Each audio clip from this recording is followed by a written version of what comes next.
Hello everyone, welcome back to a new video. Today we'll be discussing the essay Reconstruction of the Social for Making a Modern Kerala, Reflections on Narayana Guru's Social Philosophy by Satish Chandra Bose. This comes in MAS4 Kerala Culture and Literature. So let's start. ഈ ഒരു എസ്സേയിൽ starting തന്നെ പറയുന്നത് മോഡേണിറ്റിയെ കുറിച്ചാണ്. മോഡേണിറ്റിക്ക് ഒരു to fold അപ്രോച്ചാണ് ഉള്ളതെന്നാണ് പറയുന്നത്. That is it causes A rupture in tradition and it creates material nuances. Modernity ആയിട്ട് associate ചെയ്യുന്ന രണ്ട് ടേംസാണ് പരിഷ്കാരം ഓർ റിഫോം ആൻഡ് പുരോഗതി ഓർ പ്രോഗ്രസ്. പക്ഷെ നമ്മൾ പലപ്പോഴും ഈ രണ്ട് ടേംസിനെ വേർതിരിച്ചാണ് കാണാറുള്ളത്. അതായത് പരിഷ്കാരത്തെ ഒരു നെഗറ്റീവായിട്ട് നമ്മൾ കാണാറുണ്ട്. അയാൾ ഒരു പരിഷ്കാരിയാണ്, അല്ലെങ്കിൽ ഇതെന്തൊക്കെ പരിഷ്കാരങ്ങളാണ് എന്നൊക്കെ നമ്മൾ പറയുന്ന സമയത്ത് നമ്മളൊരു നെഗറ്റീവായിട്ടുള്ളൊരു മീനിങ്, നെഗറ്റീവായിട്ടുള്ളൊരു ടോണിലാണ് നമ്മളത് പറയുന്നത്. പക്ഷെ അതേസമയം പ്രോഗ്രസ്സിനെ കുറിച്ച് അല്ലെങ്കിൽ പുരോഗതികളെക്കുറിച്ച് പറയുമ്പോൾ നമ്മൾ ഒരുപാടധികം പോസിറ്റീവായിട്ട് ഒരു ഇമ്പോർട്ടൻ്റ് ആയിട്ടാണ് നമ്മൾ ആ കാര്യങ്ങൾ പറയുന്നത്. പക്ഷേ ഐറണി എന്ന് പറയുന്നത് ഈ രണ്ട് ടേംസും ഇൻ്റർ കണക്റ്റഡ് ആണ്. And then we talk about the meaning of social. So what is the social? The idea is that it is norms, values and belief subscribing to the material condition of social life, and they are used to maintain the social power and influence human interaction. അപ്പോൾ ശരിക്കും social എന്നതിൻ്റെ ഒരു meaning ഉണ്ടായിരുന്നത് ഒരു സമൂഹത്തിൽ ഒരുപാടുള്ള rules, അതുപോലെ തന്നെ belief, values, ഇതൊക്കെയാണ് സോഷ്യൽ എന്നുകൊണ്ട് അർത്ഥമാക്കിയിരുന്നത്. അതിൻ്റെ ഒരു എയിം എന്ന് പറയുന്നത് അവിടെ ഉണ്ടായിരുന്ന സോഷ്യൽ ഹൈറാർക്കിയെ മെയിൻറ്റെയിൻ ചെയ്തുകൊണ്ട് പോവുക എന്നത് മാത്രമാണ്. പിന്നെ അത് കുറേയൊക്കെ നമ്മുടെ ഹ്യൂമൻ ഇൻട്രാക്ഷനെയും ഇൻഫ്ലുവൻസ് ചെയ്യുന്നുണ്ട്. അപ്പോൾ ഇതിൽ പറയുന്നത് മാറ്റങ്ങൾ എത്രമാത്രം അനിവാര്യമാണെന്നാണ്. കാരണം ഇപ്പോൾ നമുക്ക് നേരത്തെ ഒരു വർണ്ണ സിസ്റ്റം ഉണ്ടായിരുന്നു. ബ്രാഹ്മിൻസ്, ക്ഷത്രിയേഴ്സ്, വൈശ്യ, ശൂദ്ര എന്നുള്ള രീതിയിലൊരു ഡിവിഷൻ. അപ്പോൾ ആ ഒരു ഡിവിഷൻ മാറിയില്ലായിരുന്നെങ്കിൽ നമ്മളിപ്പോഴും ഈ ഒരു 21-ാം നൂറ്റാണ്ടിൽ നമ്മൾ ആ ഒരു സിസ്റ്റം തന്നെ ഫോളോ ചെയ്തേനെ. പക്ഷേ എന്താണ് സംഭവിച്ചത്? 1920th സെഞ്ച്വറി ഒക്കെ ആയപ്പോഴേക്കും, അതിന് മുന്നേ തന്നെ ആ ഒരു ബ്രേക്ക് കണ്ടു. 1920th സെഞ്ച്വറിയിൽ നമ്മൾ ഒരുപാടധികം റിഫോർമേഷൻ കണ്ടു, ലാൻഡ് റിഫോംസ് പോലത്തുള്ള മൂവ്മെൻറ്റ്സ് കണ്ടു. അതിലൂടെ ഒരു മാറ്റം നമ്മൾ കാണുകയും ഈ ഒരു ഭൂമി അവകാശം, അതുപോലെ തന്നെ ജന്മി കുടിയൻ വ്യവസ്ഥ, ഇതെല്ലാം തന്നെ മാറ്റപ്പെടുകയും നമ്മളിപ്പോൾ ജീവിക്കുന്ന ഈ ഒരു സൊസൈറ്റിയിലേക്ക് ആ ഒരു പ്രോഗ്രസ് വരികയും ചെയ്തു. Again I M using the word progress as positive. So അതുകൊണ്ടാണ് മാറ്റങ്ങളുടെ ആവശ്യമുണ്ടെന്ന് പറയുന്നത്. അപ്പോൾ ഈ ഒരു ചാപ്റ്ററിലും സോഷ്യലിനും ഒരു മാറ്റം വരുന്നുണ്ട്. മീനിങ്ങിന്, സോഷ്യൽ എന്ന മീനിങ്ങിനും ഒരു മാറ്റം വരുന്നുണ്ട്. കാരണം നമ്മൾ ആദ്യം പറഞ്ഞ മീനിങ് എന്ന് പറയുന്നത് norms, belief, values aim to maintain the social power എന്നാണ്.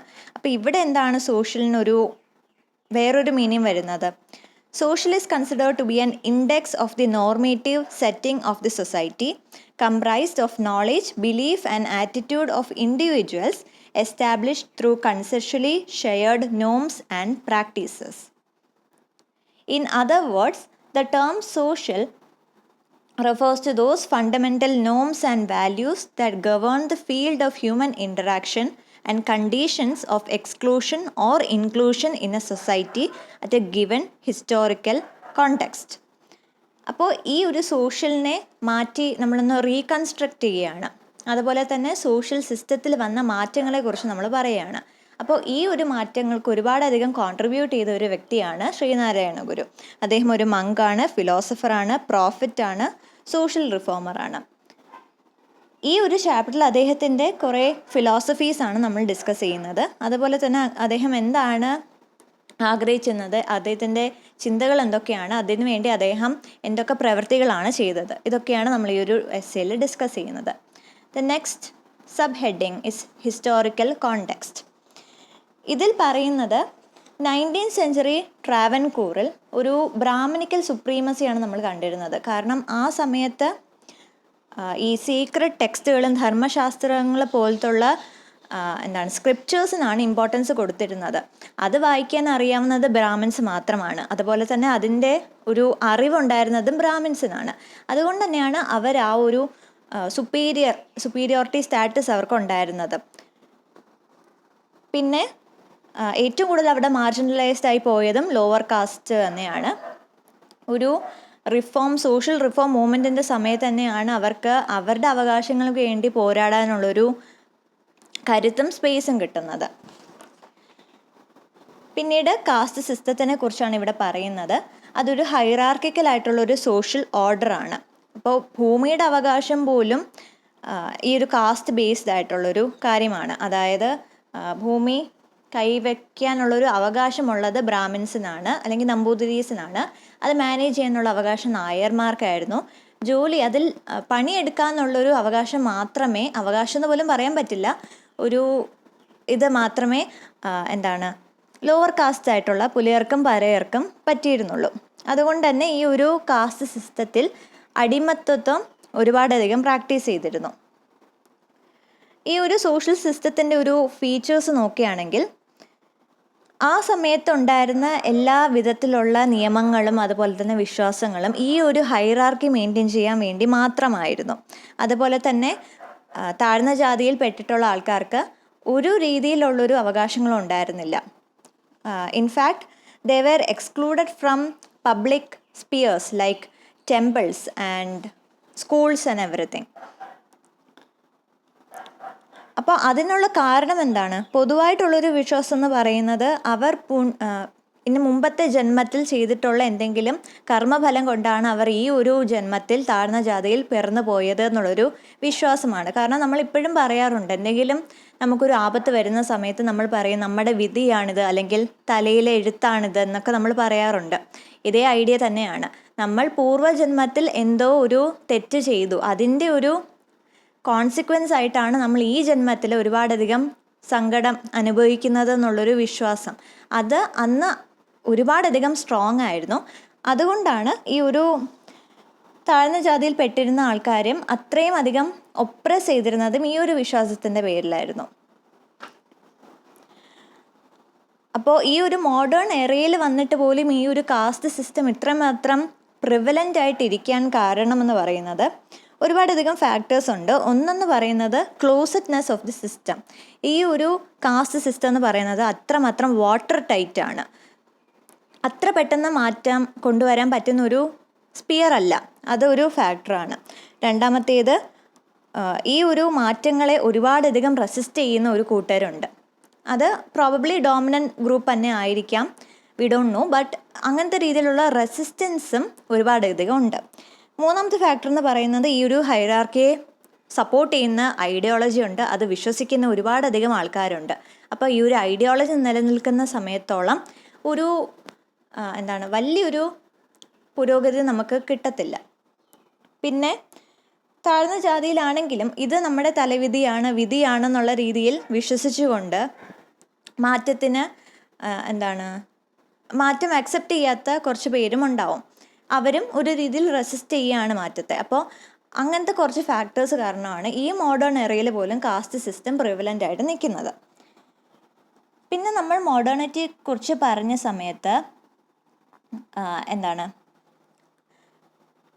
എല്ലാ സ്പിയറിലും മോഡേണിറ്റി വന്നിട്ടുണ്ട്. അപ്പോൾ പൊളിറ്റിക്സിലും മോഡേണിറ്റി വന്നിട്ടുണ്ട്. അതിലെ കുറച്ച് ഫീച്ചേഴ്സ് എന്തൊക്കെയാണെന്നാണ് പറയുന്നത്. ആദ്യത്തേത്, പബ്ലിക് ഡൊമെയിൻ എന്ന് പറയുന്നത് ഒരു ഇൻട്രൊഡക്ഷൻ ഓഫ് പബ്ലിക് ഡൊമെയിൻ. അതായത് എല്ലാവർക്കും ഒരു രീതിയിലുള്ള ഡിസ്ക്രിമിനേഷനും കൂടാതെ എല്ലാ സ്ഥലത്തും പോകാം എന്നുള്ള രീതിയിൽ പബ്ലിക് ഡൊമെയിൻ വരാൻ തുടങ്ങി. അതുപോലെ തന്നെ താഴ്ന്ന ജാതിയിൽപ്പെട്ടവർ അവരുടെ അവകാശത്തിന് വേണ്ടി ഫൈറ്റ് ചെയ്യാൻ തുടങ്ങി. പണ്ടത്തെ കാലത്ത് അവരെ മൃഗങ്ങളായിട്ട് പോലും കണ്ടിരുന്നില്ല. അപ്പോൾ ഒരു മനുഷ്യൻ എന്ന പരിഗണനയ്ക്ക് വേണ്ടി അവർ പോരാടാൻ തുടങ്ങിയതും ഈ ഒരു സമയത്താണ്. അതുപോലെ തന്നെ ഈ ഒരു സമൂഹം അടിച്ചേൽപ്പിക്കുന്ന ഈ രീതിയിലുള്ള റെസ്ട്രിക്ഷൻസ്, അതുപോലെ കാസ്റ്റായിട്ട് കണക്ട് ചെയ്തിട്ടുള്ള ഈ ബിലീഫും ഡ്യൂട്ടീസും ഇതിനെല്ലാം തന്നെ ചലഞ്ച് ചെയ്തുകൊണ്ട്, ക്വസ്റ്റ്യൻ ചെയ്തുകൊണ്ട് വരുന്ന ഒരുപാടധികം പ്രൊട്ടസ്റ്റും സ്ട്രഗിളും ഈ ഒരു സമയത്ത് ഈ ഒരു മോഡേണൈസേഷൻ്റെ ഭാഗമായിട്ടാണ് വരുന്നത്. And the next point is that we are moving to the next subtopic, that is towards a unitive philosophy. അപ്പോൾ ഇതിൽ പറയുന്നത് കാസ്റ്റ് സിസ്റ്റം അഗെയിൻ ഇത്രയും മാത്രം പ്രിവലൻ്റ് ആകാനുള്ള വേറൊരു കാരണം എന്ന് പറയുന്നത് ഈ സമയത്തെ ഫിലോസഫി അതുപോലത്തെ ഐഡിയോളജി അത് ഒരു ഫൗണ്ടേഷനായിട്ട് നിന്നിരുന്നു. ഹിന്ദു ധർമ്മശാസ്ത്ര അതുപോലെ തന്നെ ട്രാവൻകൂർ സ്റ്റേറ്റ് തന്നെ ഇത് അങ്ങ് പ്രൊമോട്ട് ചെയ്യാണ്, എൻഡോഴ്സ് ചെയ്യാണ്. അപ്പോൾ അതുകൊണ്ടാണ് ഇതൊരു വാട്ടർ ടൈറ്റ് സിസ്റ്റമാണെന്ന് പറയാനും കാരണം. ഇത് ഒരു സോഷ്യൽ കൺസ്ട്രക്റ്റ് ആണെന്ന് ആരും മനസ്സിലാക്കിയിരുന്നില്ല. സമൂഹം തന്നെ കൊണ്ടുവന്ന ഒരു കാര്യമാണ് കാസ്റ്റ് സിസ്റ്റം എന്ന് പറയുന്നത്. അതാരും വിശ്വസിച്ചിരുന്നില്ല. ഇത് നാച്ചുറൽ ആണ്, നോർമൽ ആണ് എന്നുള്ള രീതിയിൽ, ഹെറിഡിറ്ററി ആണെന്നുള്ള രീതിയിലാണ് എല്ലാവരും വിശ്വസിച്ചിരുന്നത്. അപ്പോൾ ഇതിനെ ക്വസ്റ്റ്യൻ ചെയ്യാൻ ശ്രീനാരായണ ഗുരുവും ശങ്കരാചാര്യരും പോലത്തുള്ള സ്കോളേഴ്സാണ് മുന്നോട്ട് വന്നിരുന്നത്. അവർ ഏത് അറിവാണോ ഈ ഒരു കാസ്റ്റ് സിസ്റ്റത്തിനെ ഫൗണ്ടേഷനായിട്ട് വെച്ചിരുന്നത് അതേ അറിവ് ഉപയോഗിച്ചാണ് അവർ കാസ്റ്റ് സിസ്റ്റത്തിനെ ക്വസ്റ്റ്യൻ ചെയ്തിരുന്നത്. അദ്ദേഹത്തിൻ്റെ treatise that is titled on the epistemology of Advaita, അറിവ്, അതിൽ അദ്ദേഹം 2 ആർഗ്യുമെൻ്റ് വെക്കുന്നുണ്ട്. ആദ്യത്തെ ആർഗ്യുമെൻ്റ് എന്ന് പറയുന്നത് നോളേജ് അല്ലെങ്കിൽ അറിവെന്ന് പറയുന്നത് ഒരിക്കലും ഒരു കൂട്ടർക്ക് മാത്രം അവകാശപ്പെട്ടതല്ല, എല്ലാവർക്കും ഈക്വലായിട്ട് അറിവ് നേടാനുള്ള അവകാശമുണ്ടെന്ന് അദ്ദേഹം പറയുന്നുണ്ട്. രണ്ടാമത്തെ ആർഗ്യുമെൻ്റ് എന്ന് പറയുന്നത് നമ്മളെല്ലാം തന്നെ പരബ്രഹ്മം എന്നുള്ളൊരു യൂണിവേഴ്സൽ സെൽഫിൽ നിന്നാണ് വന്നിട്ടുള്ളത് എന്നൊരു ഐഡിയ ആണ് അദ്ദേഹം പറയുന്നത്. അപ്പോൾ he gives importance to both individuality as well as universality of a person. അദ്ദേഹം അറിവിനെ 2ആയിട്ട് ഡിവൈഡ് ചെയ്യുന്നുണ്ട്, സമ and anya. Sama is known as the knowing function in which reality is perceived by one and anya is the knowing function in which one perceives many realities. Okay, so അതെൻ്റെ definitions ആണ്. അത് അതുപോലെ തന്നെ പഠിച്ചു വയ്ക്കുന്നതാണ് നല്ലത്, അല്ലെങ്കിൽ ഒരുപാടധികം കൺഫ്യൂഷൻ വരും. സോ അങ്ങനത്തെ രീതിയിൽ അദ്ദേഹം ഡിവൈഡ് ചെയ്യുന്നുണ്ട്. അതിനുശേഷം അദ്ദേഹം പറയുന്നതും സെയിം ഐഡിയാസ് ആണ്. He introduces or emphasises 2 platform of thought. First is everyday world of thoughts and the second one is that there is a world beyond reality. And he redefined the relationship between universal self and particular self by undermining the very rationale of class. അദ്ദേഹത്തിൻ്റെ 2 significant ആയിട്ടുള്ള works ആണ് ജാതി നിർണയം അതുപോലെ തന്നെ ജാതി ലക്ഷണം. ഇതിൽ പറയുന്ന ഐഡിയാസ് എന്ന് പറയുന്നത് മനുഷ്യൻ്റെ ഏറ്റവും വലിയ ക്വാളിറ്റി എന്ന് പറയുന്നത് അവൻ്റെ മനുഷ്യത്വം മാത്രമാണ് എന്ന് പറയുന്നുണ്ട്. അതുപോലെ തന്നെ ഈ ഒരു കാസ്റ്റ് സിസ്റ്റം, ബ്രാഹ്മിൻസ് അതുപോലെ തന്നെ പറയർ, പുലയർ, ഇങ്ങനത്തെ പേരുകൾ തന്നെ സമൂഹമാണ് കൊണ്ടുവന്നത്. അതുകൊണ്ട് തന്നെ ഇവർ തമ്മിലുള്ള റിലേഷൻഷിപ്പും സമൂഹമാണ് കൊണ്ടുവന്നത്. കാസ്റ്റ് സിസ്റ്റം ഒരിക്കലും ഹെറിഡിറ്ററി അല്ല, അത് വെറും ഒരു സോഷ്യൽ കൺസ്ട്രക്റ്റ് ആണെന്നാണ് അദ്ദേഹം എടുത്തു പറയുന്നത്. And he uses the notion of human being as an index for reimagining caste, religion and society. ജാതി ലക്ഷണം എന്ന വർക്കിൽ അദ്ദേഹം ഒരിക്കലും ജാതി എന്ന വാക്ക് ഉപയോഗിക്കുന്നില്ല, പകരം അദ്ദേഹം ഉപയോഗിക്കുന്ന വാക്കെന്ന് പറയുന്നത് ഇനം എന്നാണ്. അതുപോലെ തന്നെ ജാതി നിർണയം എന്ന വർക്കിൽ അദ്ദേഹം പറയുന്നത് മനുഷ്യരെ ഒറ്റൊരു കൊടക്കീഴിൽ കാണേണ്ട ആവശ്യമേ ഉള്ളൂ, നമ്മളെല്ലാം തന്നെ ഒരു സ്പീഷീസിൻ്റെ ഭാഗമാണ്, അതുകൊണ്ട് ഒരിക്കലും ഒരു സബ് കാറ്റഗറിയുടെ ആവശ്യം അവിടെ വരുന്നില്ല എന്നും അദ്ദേഹം പറഞ്ഞു വെക്കുന്നുണ്ട്. അദ്ദേഹത്തിൻ്റെ ഏറ്റവും വലിയൊരു കോൺട്രിബ്യൂഷൻ എന്ന് പറയുന്നത് ഈ ഒരു മനുഷ്യൻ എന്നുള്ളൊരു ടേം തന്നെയാണ്, ഈ ഒരു കോൺസെപ്റ്റ് തന്നെയാണ്. അതായത് ഒരു രീതിയിലുള്ള സബ് കാറ്റഗറിയുടെ ആവശ്യമില്ല, എല്ലാവരും മനുഷ്യന്മാരാണ്, അതുകൊണ്ട് തന്നെ എല്ലാവരെയും തുല്യ അവകാശത്തോടെ തുല്യ ഡിഗ്നിറ്റിയോട് കാണേണ്ട ആവശ്യമേ ഉള്ളൂ എന്ന് അദ്ദേഹം പറയുന്നുണ്ട്. പിന്നെ അദ്ദേഹം പറയുന്ന ഒരു പോയിൻ്റാണ്, നമ്മളെല്ലാവരും നമ്മുടെ സന്തോഷത്തിന് വേണ്ടിയാണ് ആഗ്രഹിക്കുന്നത്. അതിന് വേണ്ടിയാണ് നമ്മൾ എല്ലാ കാര്യങ്ങളും ചെയ്യുന്നത് തന്നെ. അപ്പോൾ ബൈബിളിൽ പറയുന്ന ഒരു വചനമാണ് നിന്നെപ്പോലെ നിൻ്റെ അയൽക്കാരനെയും സ്നേഹിക്കുക എന്ന് പറയുന്നത്. അപ്പോൾ അതുപോലെ തന്നെ അദ്ദേഹം ഇവിടെ പറയുകയാണ്, നമ്മൾ എന്തൊരു കാര്യം ചെയ്യുമ്പോഴും നമ്മുടെ സന്തോഷം മാത്രമല്ല മറ്റൊരാളുടെ, നമ്മുടെ ചുറ്റുമുള്ള ആൾക്കാരുടെ സന്തോഷം കൂടി നമ്മൾ കൺസിഡർ ചെയ്യണമെന്ന് അദ്ദേഹം പറയുന്നുണ്ട്. അല്ലാത്ത പക്ഷം ഒരിക്കലും നമുക്ക് ഒരു നല്ലൊരു രീതിയിൽ അല്ലെങ്കിൽ ട്രൂ ഹാപ്പിനെസ് നമുക്ക് കിട്ടത്തില്ല. നമ്മൾ അവിടെ നല്ല രീതിയിൽ ഒരു സെൽഫിഷ് ആയിട്ടാണ് നമ്മൾ പ്രവർത്തിക്കുന്നതെങ്കിൽ നമുക്ക് ഒരിക്കലും ഒരു രീതിയിലുള്ളൊരു ട്രൂ ഹാപ്പിനെസ് കിട്ടത്തില്ല. അപ്പം അങ്ങനത്തെ രീതിയിൽ ഒരു ഒത്തൊരുമ, അതിൻ്റെ ഒരു ഐഡിയ കൂടി അദ്ദേഹം പറയുന്നുണ്ട്. And he also talks about the dual expression of ethics.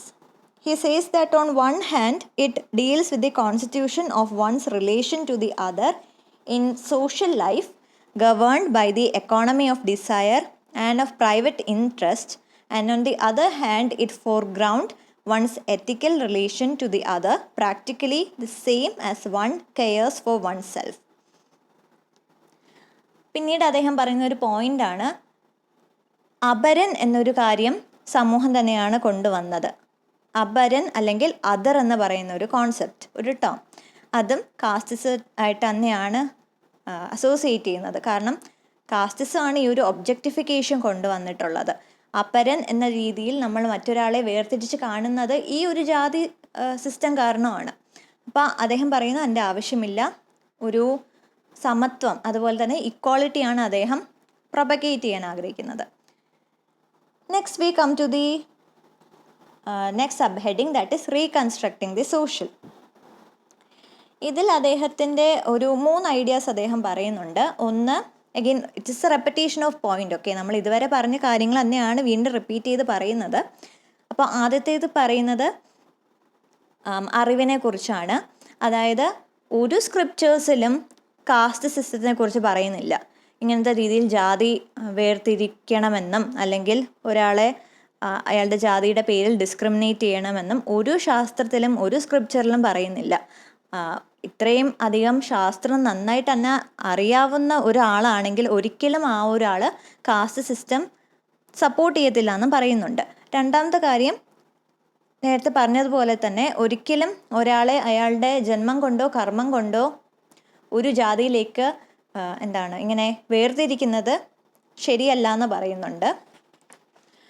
മൂന്നാമത്തെ ഐഡിയ എന്ന് പറയുന്നത്, നമ്മളെല്ലാം തന്നെ പരബ്രഹ്മത്തിൻ്റെ മാനിഫെസ്റ്റേഷൻസ് ആണ്. നമ്മളുടെ എല്ലാം ഒരു സോഴ്സിൽ നിന്നാണ് വന്നിട്ടുള്ളത്, തിരിച്ചു പോകുന്നതും അതേ സോഴ്സിൽ തന്നെയാണ്. യൂണിവേഴ്സൽ സെൽഫാണ് അത്, ആ ഒരു പ്രസൻസിനെ അദ്ദേഹം പറയുന്നത്. പരബ്രഹ്മം എന്നാണ് നമ്മളത് പറയുന്നത്. അപ്പോൾ ശരിക്കും മനുഷ്യരുടെ ഉറവിടം എല്ലാം ഒന്ന് തന്നെയാണ്. അപ്പോൾ മനുഷ്യരെല്ലാം തന്നെ ഒന്ന് തന്നെയാണ്. അപ്പോൾ എല്ലാവരെയും ഒരുപോലെ തന്നെ കാണേണ്ട ആവശ്യമേ ഉള്ളൂ, ഒരു രീതിയിലും വേർതിരിച്ച് കാണേണ്ട ആവശ്യമില്ല എന്ന് അദ്ദേഹം പറയുന്നുണ്ട്. Particularly caste. കാരണം മതം, അദ്ദേഹം പറയുന്നത് മതത്തിൻ്റെ ലിറ്ററൽ മീനിങ് ആണ് അദ്ദേഹം പറയുന്നത്. ഒരിക്കലും റിലീജിയൻ എന്ന രീതിയിലല്ല അദ്ദേഹം ഉദ്ദേശിക്കുന്നത്. മതത്തിൻ്റെ ലിറ്ററൽ മീനിങ് എന്ന് പറയുന്നത് ഒപ്പീനിയൻ അല്ലെങ്കിൽ അഭിപ്രായം എന്നാണ്. നമ്മൾ പലർക്കും പല രീതിയിലുള്ള അഭിപ്രായങ്ങളുണ്ട്. ആ വേർതിരിവ് മാത്രം മനുഷ്യർക്ക് മതി എന്നാണ് അദ്ദേഹം പറയുന്നത്. അല്ലാതെ മതത്തിൻ്റെ പേരിലോ ജാതിയുടെ പേരിലോ ഒരു വേർതിരിവിൻ്റെ ആവശ്യമില്ല എന്ന് പറയുന്നുണ്ട്. ജാതി സിസ്റ്റത്തെ തോൽപ്പിക്കാൻ പറ്റുന്ന ഏക ആയുധം എന്ന് പറയുന്നത് ഇക്വാളിറ്റി മാത്രമാണെന്നും അദ്ദേഹം പറയുന്നു. കാരണം നമ്മളെല്ലാവരും തന്നെ പല കാര്യങ്ങളുടെ ബേസിസിൽ നമ്മൾ വേർതിരിക്കാറുണ്ട്. ഇപ്പോൾ പണമുള്ളവൻ ഇല്ലാത്തവൻ, വിദ്യാഭ്യാസമുള്ളവൻ ഇല്ലാത്തവൻ, അതുപോലെ തന്നെ വൃത്തിയുള്ളവൻ ഇല്ലാത്തവൻ, ഈവൻ സ്കിൻ കളറുടെ ബേസിസിൽ പോലും നമ്മൾ വേർതിരിച്ച് കാണാറുണ്ട് പലരെയും. അപ്പോൾ അതൊക്കെ നമുക്ക് കുറേയൊക്കെ നമുക്ക് ജസ്റ്റിഫൈ ചെയ്യാൻ പറ്റുന്ന കാര്യമാണെങ്കിലും പക്ഷെ കാസ്റ്റ് എന്നൊരു കാര്യം നമുക്ക് ഒരിക്കലും ജസ്റ്റിഫൈ ചെയ്യാൻ പറ്റത്തില്ല. Mainly because it was considered to be hereditary, mainly because it was considered to be based on one's birth and karma. അപ്പോൾ അദ്ദേഹം പറയുന്നത് ഒരുപാടധികം ഡിഫറൻസിയേഷൻ നമ്മുടെ ഉള്ളിൽ തന്നെ ഉണ്ട്.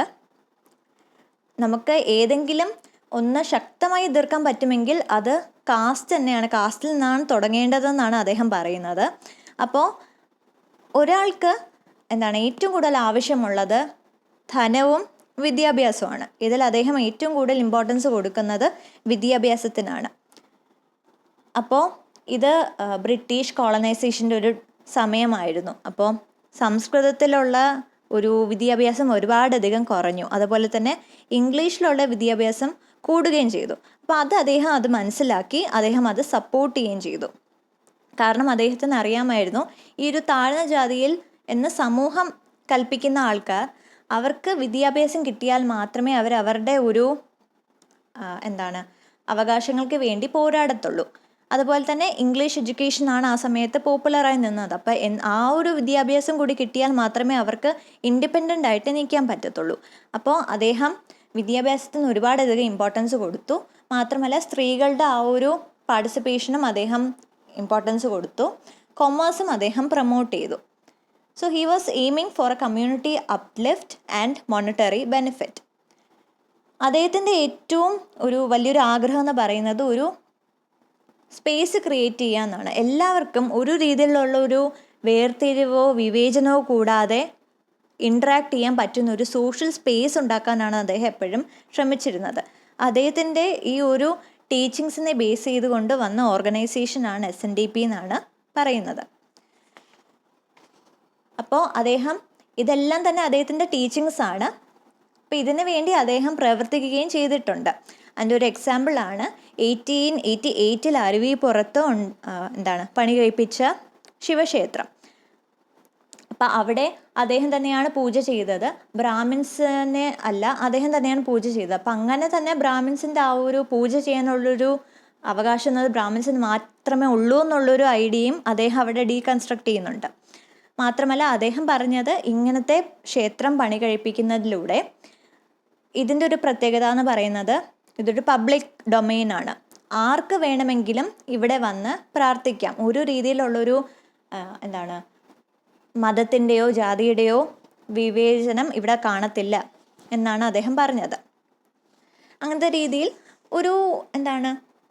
ഒരു രീതിയിലുള്ളൊരു പ്രജുഡിസും ഡിസ്ക്രിമിനേഷനും കൂടാതെ എല്ലാവരും ഒരുമിച്ച് വന്ന് ഇൻട്രാക്ട് ചെയ്യുക എന്നാണ് അദ്ദേഹം ആഗ്രഹിച്ചിരുന്നത്. പക്ഷേ ആ ഒരു ആഗ്രഹം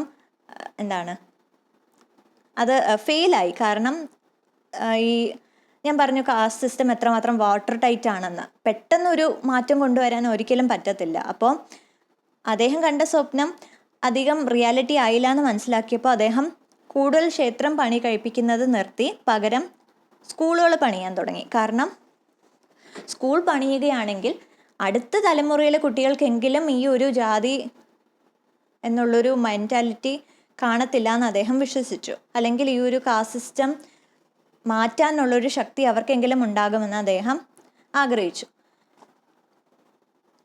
he also promoted common worship, inter marriage and inter dining.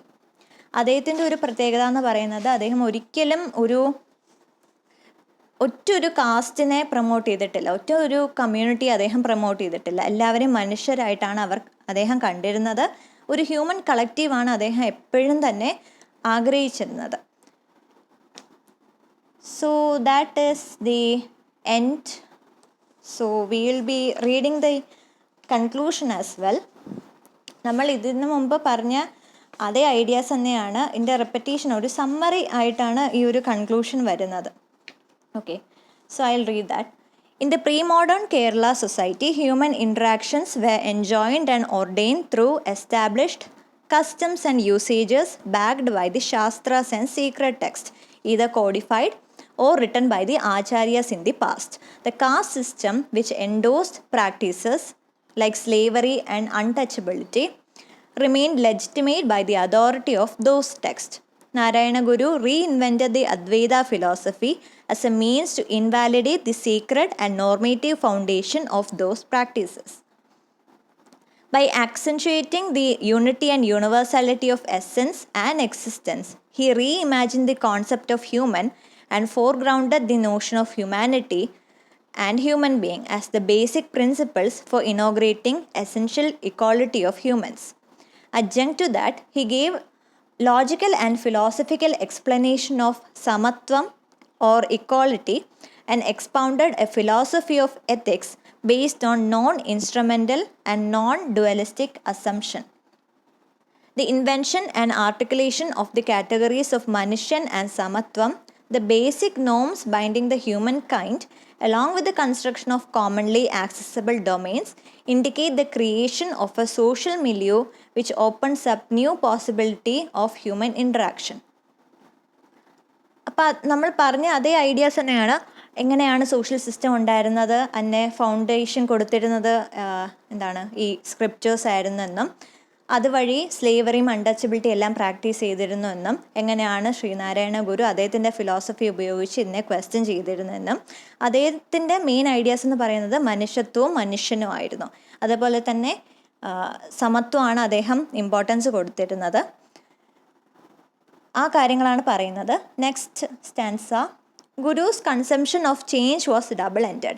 He admired colonial modernity so far as it enables the marginalized to gain education and access to knowledge, which in turn would help transform the internal or subjective condition of existence. Besides, modernity gave rise to congenial setting to initiate reformative endeavors and bestow freedom to get rid of caste-based avocation. Guru believed that this condition would help them engage in gainful activities like commerce and to transform the external or objective condition of their social life. The formation of Samudayam that he invokes is not merely a reformed version of caste. On the contrary, the complete eradication of caste is the necessary condition to form the human community envisaged by Guru. അപ്പോൾ രണ്ടാമത്തെ paragraph പറയുന്നത് അദ്ദേഹത്തിൻ്റെ ഒരു ഐഡിയാസാണ്. അദ്ദേഹത്തിൻ്റെ മാറ്റത്തെക്കുറിച്ച് അദ്ദേഹം പറയുന്നത് double ended ആണ്. കാരണം അദ്ദേഹം ഈ ഒരു കൊളോണിയൽ എഡ്യൂക്കേഷൻ പ്രൊമോട്ട് ചെയ്യുന്നുണ്ട്. അതിൻ്റെ ഒരു കാരണം ഇത് മാത്രമാണ്. ഈ ഒരു വിവേചനം നേരിടുന്ന ആൾക്കാർക്ക് വിദ്യാഭ്യാസം കിട്ടട്ടെ, അങ്ങനെ അവർ അവരുടെ അവകാശം വേണ്ടി പോരാടാൻ ഉള്ള കരുത്ത് അവർക്ക് കിട്ടട്ടെ എന്നുള്ളൊരു കാര്യം കൊണ്ടാണ് അദ്ദേഹം ഈ ഒരു കൊളോണിയൽ എഡ്യൂക്കേഷൻ പ്രൊമോട്ട് ചെയ്തിരുന്നത്. മാത്രമല്ല അദ്ദേഹത്തിൻ്റെ ഒരു എയിം എന്ന് പറയുന്നത് എല്ലാ രീതിയിലും ഈ ഒരു ജാതി വ്യവസ്ഥ നിർത്തലാക്കുക. അതുകൊണ്ടാണ് അദ്ദേഹം സമുദായം എന്നുള്ളൊരു ഐഡിയ പ്രപ്പോസ് ചെയ്യുന്നത്. ഒരിക്കലും ജാതിക്ക് പകരമായിട്ടല്ല അദ്ദേഹം സമുദായം കൊണ്ടുവരുന്നത്. സമുദായം എന്നതുകൊണ്ട് അദ്ദേഹം ഉദ്ദേശിക്കുന്നത് മനുഷ്യൻ എന്നുള്ളൊരു ഒരു കൊടക്കീഴിൽ എല്ലാവരും വരിക എന്നുള്ളൊരു ഉദ്ദേശത്തോടു കൂടി മാത്രമാണ്. അപ്പോൾ മനുഷ്യ സമുദായത്തെയാണ് അദ്ദേഹം പ്രൊമോട്ട് ചെയ്യുന്നത്, അല്ലാതെ ഒരു രീതിയിലുള്ള സമുദായത്തെയും അല്ല. So that is the basic idea. And this is the summary of the essay. And so we have reached the end of the video. I hope this was useful. And I'll see you in the next video. Till then, take care. Thank you.